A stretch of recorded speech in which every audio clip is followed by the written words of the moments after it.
El CAS es de alguna manera el consejo de los ministros del Cono Sur, que es el Mercosur más Chile y Bolivia. Esta articulación institucional surgió en el año 2003, o sea que ya tiene 13 años, cuenta con el apoyo del Instituto Interamericano de Cooperación Agrícola, que facilita la Secretaría Técnica en la cual funciona esta organización. Y se ha abocado a distintos temas, a los temas de sensibilidad que las producciones de los distintos países tienen en distintos momentos y a lo largo de distintos gobiernos en los distintos países. De alguna manera siempre ha tenido como propósito principal la construcción o la opinión sobre la construcción de lo que llamamos los bienes públicos regionales. Nosotros en el año pasado, en la reunión de Santiago de Chile, propusimos justamente, Uruguay ocupaba a partir de ese momento la presidencia del CAS pro tempore, y propusimos como agenda de trabajo para este año que pasó, priorizar algunos temas sobre otros. Priorizamos los bienes públicos regionales vinculados a... ¿Qué son bienes públicos regionales? Bienes públicos, todo aquello que no puede ser un privado, y todo aquello que... Es decir, yo no puedo tener sanidad si mi vecino no la tiene, y el Uruguay no puede tener sanidad si Argentina no la tiene y si Brasil no la tiene. Por lo tanto, los bienes públicos regionales tienen que ver con la salud animal. La aftosa es un buen ejemplo.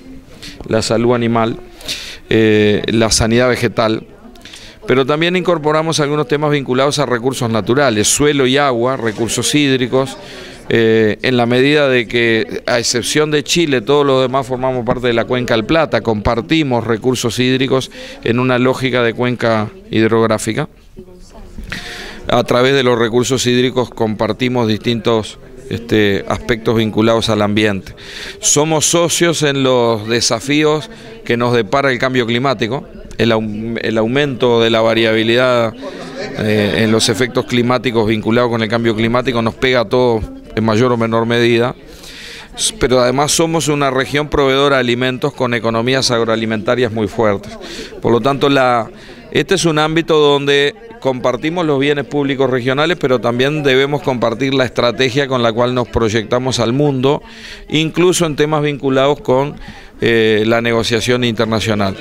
La negociación internacional de nuestros países no está definida exclusivamente por las políticas agropecuarias, pero las políticas agropecuarias son importantes en el momento de definir la estrategia de negociación. Desde otro punto de vista, también este ámbito definimos que se transformara en un lugar donde la REAF, que es la organización especializada en la agricultura familiar, le aportara a los ministros de este ámbito la opinión de todo lo que se va haciendo en forma especializada en materia de agricultura familiar, porque a diferencia de Brasil, que es un país que tiene dos ministerios, un ministerio de agricultura y un ministerio de desarrollo rural que tiene políticas específicas para la agricultura familiar, el resto de los países hemos definido tener a la agricultura familiar como una parte indispensable de nuestros sistemas agroalimentarios, y llevamos adelante el propósito de construir políticas diferenciadas para la agricultura familiar, pero sin perder la perspectiva de la inserción de los productores en la cadena de valor, porque esa es la verdadera oportunidad de desarrollo. Ministro, se habló mucho de los, o se va a hablar de los seguros justamente agropecuarios, en un momento donde el clima ha jugado tanta mala pasada, digamos, ¿qué se habló de seguros? Se firmó una declaración, los seguros, firmamos un convenio con la Asociación Latinoamericana de Seguros Agrícolas hace un par de meses. Los seguros son una herramienta al servicio de la gestión integral de los riesgos y la construcción de resiliencia, que ese es el concepto. Solo con seguros no arreglamos, necesitamos sistemas de alerta temprana, necesitamos mejores pronósticos climáticos, necesitamos cobertura de riesgos y necesitamos adaptación de nuestros sistemas productivos a un clima que es cambiante. Hoy tenemos Uruguay está sufriendo una de las peores inundaciones de su historia. Tuvimos un tornado como nunca habíamos tenido en nuestra historia.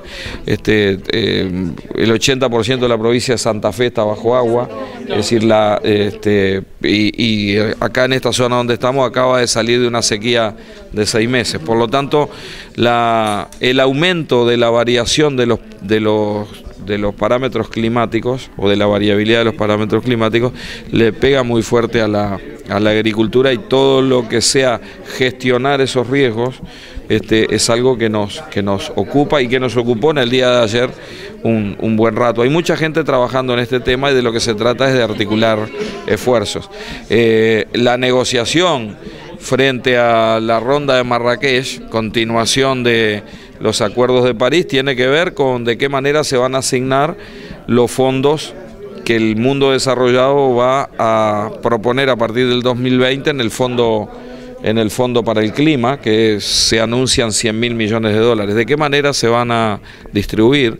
¿Qué peso van a tener los sectores agrícolas de los países en vías de desarrollo en la construcción de capacidades que nos permitan soportar los efectos de ese cambio climático que nosotros no generamos? Porque a diferencia de lo que habitualmente se dice, la agricultura en el mundo explica el 13% de los gases de efecto invernadero y sin embargo sufre las consecuencias más adversas. Por lo tanto, entendemos como región agrícola y productora de alimentos que tenemos que conformar una posición regional común para abordar esa negociación en el mes de diciembre. El tema mercados, comercio, mercadeo también fue parte de la agenda de temas. Básicamente pienso en una región que tiene hilos comunes, el tema de alimentar el mundo, la exportación, fue parte de la agenda de... No hablamos de todos tenemos mercados que a veces competimos por esos mercados, y lo que sí es un tema común es lo que hemos tratado desde el año pasado, es tratar de procesar este ámbito y estas reuniones sobre la base de construir en aquellos ámbitos donde somos complementarios y no somos competitivos. Yo creo que es importante tener inteligencia y pragmatismo cuando se define la agenda de una reunión. Si no, podríamos tener reuniones con temas, digamos, no complementarios y sí competitivos, y no avanzaríamos. Es decir, cada empresa, cada país tiene su lógica de inserción internacional, pero para poder tener inserción internacional hay que tener sanidad, hay que tener inocuidad, hay que tener los parámetros que condicionan el acceso a los mercados, y esas cosas no se pueden tener en forma aislada. Pensando desde el acceso a la tierra, ¿qué ocupa a los gobiernos que los agricultores puedan seguir produciendo cuando las economías de escala son muy agresivas? Usted hablaba recién de agricultura familiar, digamos que se ven una desaparición, diría, forzada de productores en los 4 países, los 5 países que, o al menos los 4 que estuvieron aquí en la mesa, pero lo sumo a Brasil también, donde es furibundo, digamos, el proceso de concentración. Sí, el problema, eso hay que, en primer lugar, son realidades diversas. La problemática de la agricultura familiar del Uruguay es muy distinta a la problemática de la agricultura familiar de Bolivia en cuanto a la cantidad de agricultores familiares que hay. El tamaño de los agricultores familiares también es diferente. La problemática de escala no es igual en un país que en el otro. Lo que es común es que el mundo se rige por las economías de escala. Para la agricultura, para los supermercados, para las empresas de transporte, para las empresas de logística y hasta para el periodismo. Los procesos de concentración derivados de la economía de escala son procesos naturales en el marco de la economía de mercado en la que vivimos. Lo que tenemos que hacer los gobiernos es generar, cuando entendemos políticamente que tenemos que hacerlo, generar los instrumentos de compensación. Uruguay, le voy a hablar por Uruguay, no le voy a hablar como presidente del CAS. Uruguay es un país en vías de desarrollo con una renta, un ingreso per cápita de $16.500 por persona, con un desempleo del 7,5%, en el cual el 75% de las exportaciones proviene de bienes agropecuarios y agroindustriales, y la producción agropecuaria explica algo así como el 25% de la actividad económica del país. En ese país hubo una reducción en el número de productores familiares, pero cuando analizamos los datos del censo nos encontramos con que la mayor parte de ellos en el censo anterior eran ganaderos en el rango de 1 a 19 hectáreas. La más eficiente de las ganaderías en un rango de 19 hectáreas no genera un ingreso para que una persona viva dignamente. Y por lo tanto lo que ha pasado con muchas de esas personas no es que han sido expulsados, sino que han encontrado una mejor alternativa. El desarrollo de la economía del país sobre una base que tuvo, entre otras cosas favorables, el desarrollo de la agricultura y la inserción internacional de los productos agroindustriales del Uruguay, directa o indirectamente posibilitó una mejora del empleo, una mejora de la actividad, una mejora en los servicios. No necesariamente tiene que seguir trabajando en el sector agropecuario para tener una oportunidad de desarrollo y de felicidad. Si lo entendemos desde ese punto de vista, la construcción de oportunidades tiene que ver con un proceso vinculado a la inversión, a la innovación y a la competitividad. Y en todos ellos la economía de escala tiene algo que ver. ¿Qué es lo que pretendemos hacer? Es que la asimetría de capital, la asimetría de inversión, o la asimetría de tecnología, o la asimetría de comercialización no sea tan cruda, y ahí es donde están las políticas públicas direccionadas de una manera diferenciada hacia la agricultura familiar para compensar esa transición, para construirle oportunidades o fortaleciendo con financiamiento, muchas veces con apoyos específicos, o fortaleciendo la organización de los productores familiares para que de una manera organizada puedan enfrentar mejor la competencia en ese proceso.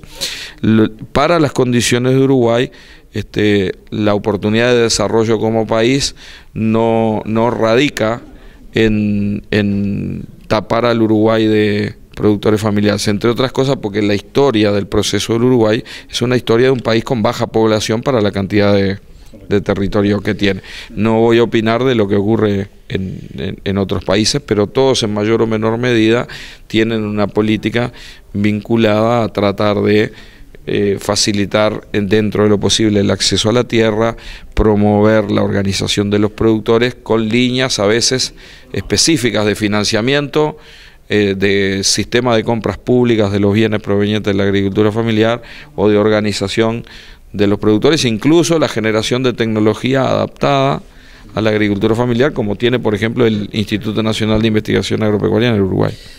Aprovecho la oportunidad ya que está hablando de Uruguay. Mujica decía el otro día después de la presentación, vamos a tener 2 años complicados realmente para el sector agropecuario por lo que se está viviendo. ¿Cómo lo ve usted, ministro, a lo que está ocurriendo con inundaciones y bueno, soja en muy mal estado, lechería complicada? Nosotros, después de 8 o 9 años de una demanda sostenida y creciente de los mercados internacionales que determinó muy buenos precios en términos relativos, si lo medimos en forma histórica, para casi todo. Yo diría que tal vez la excepción haya sido el arroz, que no se vio beneficiado por ese ciclo de buenos precios. El resto de los productos tuvo precios y demanda y por lo tanto precios muy sostenidos que llevaron a un incremento de la producción y en muchos casos de la productividad de muchos de esos rubros. Ese proceso vino de la mano de una potente corriente de inversión que trajo innovaciones que no vinieron solamente porque había mercado. En el caso de Uruguay hubo un régimen de promoción a la inversión a través de exoneraciones tributarias que contribuyó mucho en las inversiones que se hicieron en logística, las inversiones que se hicieron en transporte, las inversiones que se hicieron en riego y las inversiones que se hicieron en mecanización agrícola, por hablar de los rubros que tienen que ver con la producción agropecuaria. Todo eso el ciclo de buenos precios llevó a que en el mundo se generara una oferta de bienes alimenticios que creció más rápido que lo que creció la demanda. Estamos todos de acuerdo que en el año 2050 vamos a tener que alimentar a 9.000 millones de personas y por lo tanto el futuro en términos de mediano y largo plazo es venturoso, porque vamos a tener que aumentar el 50% la producción de alimentos que tenemos hoy. Pero también es cierto que en términos de corto plazo o de muy corto plazo se generó una crisis de oferta. No hay una crisis de demanda, hay una crisis de oferta. Se produjo más soja, se produjo más leche, se produjo más trigo, y a excepción de la celulosa y de la carne vacuna. La carne vacuna está ahora bajando, pero no tiene una reducción de precio como tuvieron otros productos, y eso tiene que ver con que la oferta proyectada de carne vacuna es inferior a la demanda proyectada de carne vacuna. Todo eso se termina equilibrando procíclicamente, es decir, cuando los precios son muy buenos hay un aumento muy grande de la oferta, y cuando los precios son malos empieza a reducirse la oferta. Es decir, entraron a producir en el mundo sistemas de producción o niveles de productividad que están fuera de lo que es competitivo con los precios de hoy. La leche es el mejor ejemplo, o el peor ejemplo, porque no puedo decir mejor, es el peor ejemplo, en el cual no debe haber en términos promedios, ningún país donde los productores estén ganando dinero. Ahora, en el promedio se ahogan los petizos. En el Uruguay, por ejemplo, tenemos un tercio de los productores producen 8.000 litros por hectárea vaca masa, y un tercio de los productores producen 3.700. Entonces, en realidad, la distancia está... Si la próxima orilla la interpretamos como la suba de precios, la orilla está más lejos para unos que para otros, y ahí hay mucho trabajo para hacer. Por un lado, para tratar de contribuir a que los productores tengan tiempo hasta que los buenos precios retornen, pero al mismo tiempo que compramos ese tiempo, tenemos que actuar en aquellos factores que determinan esas diferencias importantes de productividad, que todos los conocemos porque esto está diagnosticado. En algunos casos tiene que ver con escala, pero en otros no. En algunos casos tiene que ver con la seguridad de la tenencia a la tierra, es decir, por cuánto tiempo tengo arrendado el campo. En otros casos tiene que ver con relevo generacional, en otros casos tiene que ver con mecanización. Y bueno, todos estamos muy involucrados, públicos y privados, trabajando, por lo menos en el caso de Uruguay, para tratar de encontrar proactivamente las soluciones que permitan que la mayor parte de los productores llegue a esa orilla, que más tarde o más temprano va a llegar. Serán 6 meses o un año, pero si la situación es que todos los productores del mundo, en términos generales, están con los números en rojo, es natural que va a haber un ajuste de precio. Hoy se está pidiendo o se está diciendo sobre la posibilidad de declarar emergencia agropecuaria en todo el país. ¿Eso está a estudio o ni siquiera está a estudio todo? No está a estudio, y soy enfático, yo no le miento a la gente. La ley que nos faculta para declarar la emergencia agropecuaria nos establece que tenemos que tener situaciones, se definen por situaciones atípicas desde el punto de vista climático, desde el punto de vista sanitario, para un determinado rubro, en una determinada región y por un determinado tipo de tiempo. Entonces, todos, en mayor o menor medida, hemos sufrido los efectos del temporal que hemos tenido durante el mes de abril. Ahora, no es lo mismo la situación de un arroyo desbordado que rompió 3 alambrados y se llevó 3 o 4 novillos, que la situación de 300.000 hectáreas que están bajo agua en el norte de Rocha, o en la séptima baja de 33, o la segunda y la tercera. Entonces, yo no niego que todo el mundo se vio afectado, porque la situación ha sido totalmente atípica, pero no son iguales las consecuencias para un cultivo que quedó bajo el agua que para un campo que tuvo los animales soportando un exceso de agua, pero no se perdieron animales. Por lo tanto, nosotros no estamos estudiando, entre otras cosas, porque no tenemos capacidad, a través de los recursos que tenemos en el Fondo Agropecuario de Emergencia, de atender una consecuencia de esa magnitud. No quiere decir que no estemos pensando en las soluciones que tendremos que encontrarle inteligentemente a los sectores más afectados. El sector arrocero, que yo lo conozco muy bien, el sector arrocero no tiene solamente el problema de la inundación. El problema no son las 7.000 hectáreas que están bajo agua. El problema son las 100.000 hectáreas que llevan un mes de atraso en la cosecha. Yo ahora estoy en Chile, pero tengo entendido que hoy se está retomando, hoy miércoles se está retomando más o menos normalmente la cosecha en el norte del país. Pero evidentemente habrá que esperar a terminar la cosecha para ver cuánto de lo que estaba pronosticado efectivamente se logró. La última de mi parte, ministro, hay muchos camiones, por lo que nos decían, en espera por un tema de conflicto de entrega de gas, las secadoras no están funcionando, la soja que se levanta viene con muchísima humedad, se necesita secar rápido.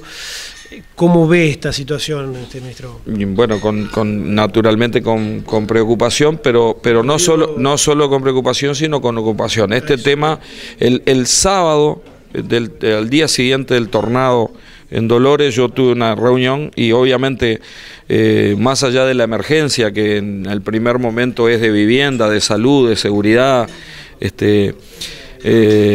después de que quienes se tienen que encargar de resolver esos temas, vienen los temas productivos. Es decir, por ejemplo, Dolores es una ciudad que tiene su eje económico en la producción agropecuaria, por lo tanto fuimos a reunirnos con los productores y con, de alguna manera, los agentes que están en el tema de la comercialización y el acopio de los granos.